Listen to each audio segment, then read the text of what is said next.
네, 안녕하세요. 저는 일산병원 호흡기내과의 한창원입니다.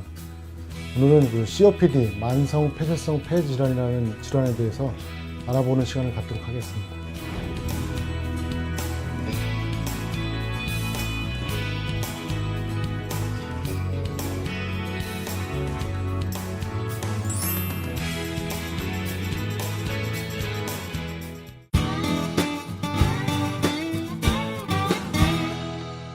만성 폐쇄성 폐질환이라는 것은 기도에 만성적인 염증이 생겨가지고 점차 진행하면서 폐 기능이 떨어지는 질환인데요. 가장 흔한 원인은 흡연과 가장 강력하게 연관되어 있는 것으로 알려져 있습니다. 한 90% 정도 흡연 때문에 발생한다 생각하시면 되고, 흡연 이외에 어떤 그 안 좋은 가스라든가 탈 때 나오는 연기, 먼지, 그것도 작업장에서 발생하는 분진 같은 것을 오랫동안 흡입하는 경우에는 발생할 수 있기 때문에 그러한 것도 원인이 됩니다. 유전적인 원인 때문에도 이제 발생할 수도 있는데 이제 그런 경우는 이제 흔하지는 않고요. 대부분에는 이제 환경 관련 요인, 그리고 말씀드린 담배, 이게 가장 직접적인 거라고 생각하시면 될 것 같습니다.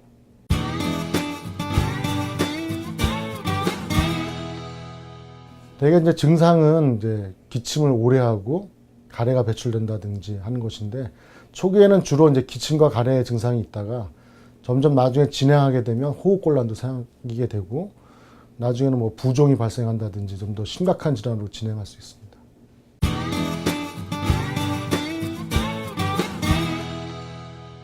40세 이상의 어르신들을 대상으로 해서 흡연력이 많이 있으신 분들인데, 그 중에 또 기침, 가래, 호흡곤란 같은 증상이 있으면 만성 폐쇄성 폐질환을 의심하게 되고, 그런 분들한테 이제 폐활량 검사라는 것을 시행하게 됩니다. 그래서 폐활량 검사를 해서 특정 기준에 맞는 경우에는 만성 폐쇄성 폐질환이라고 진단을 하게 됩니다.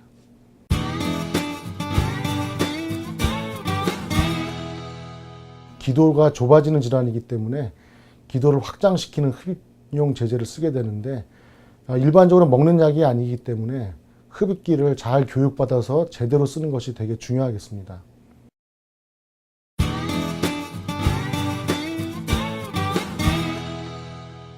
질환 자체는 완치가 어려운 질환입니다. 하지만 요새 최근에 많은 약물들이 개발되고 있기 때문에 예방을 하고 질병의 진행 속도를 늦출 수 있게 되어 있습니다. 그래서 완전한 완치는 어렵기 때문에 조기에 진단받고 적절한 치료를 빨리 받으시는 것이 필요하겠습니다.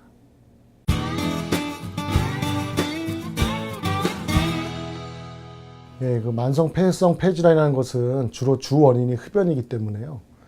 담배 피시는 분들은 빨리 금연하는 게 필요하겠고요. 애당초 담배를 피지 않는 것이 또 중요하겠습니다.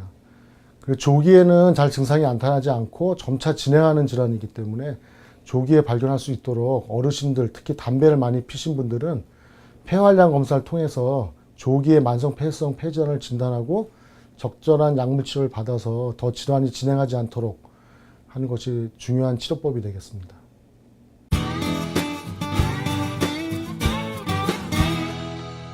흡연하신 분들이 금연하는 것은 매우 어려운 일인데요. 실제로 자기 의지만 갖고 담배를 끊을 수 있는 분이 한 3% 정도 되는 걸로 알려져 있습니다. 그러니까 100명이 시도해도 실제로 끊을 수 있는 사람은 3명밖에 안 된다는 얘기잖아요. 그만큼 중독성이 강한 것이기 때문에 흡연을 했던 분들이 금연하기는 매우 어려운데, 그래서 주위에 많은 도움이 필요합니다. 그러니까 주위 분들의 금연 의지를 갖고 있는 분들을 도와주는 노력도 필요하겠고, 약물 보조요법이 있습니다. 그래서 금단 현상을 줄이는 방법이 있는데, 특히 최근에는 보건소라든가 이런 금연 클리닉에서 무상으로 금연 보조 약물들을 공급하고 있기 때문에요. 그런 도움을 받는 것도 필요하겠고요.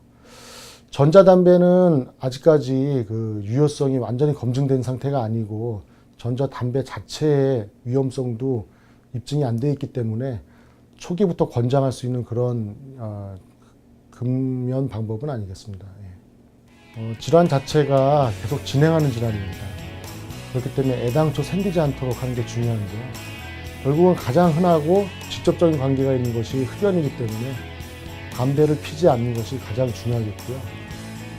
폐쇄성 폐질환이 있는 분들은 독감 예방이나 폐렴 예방을 한다든가 평소 손위생을 잘해서 감기에 잘 걸리지 않고 폐렴 같은 것이 걸리지 않도록 조심하셔야겠습니다.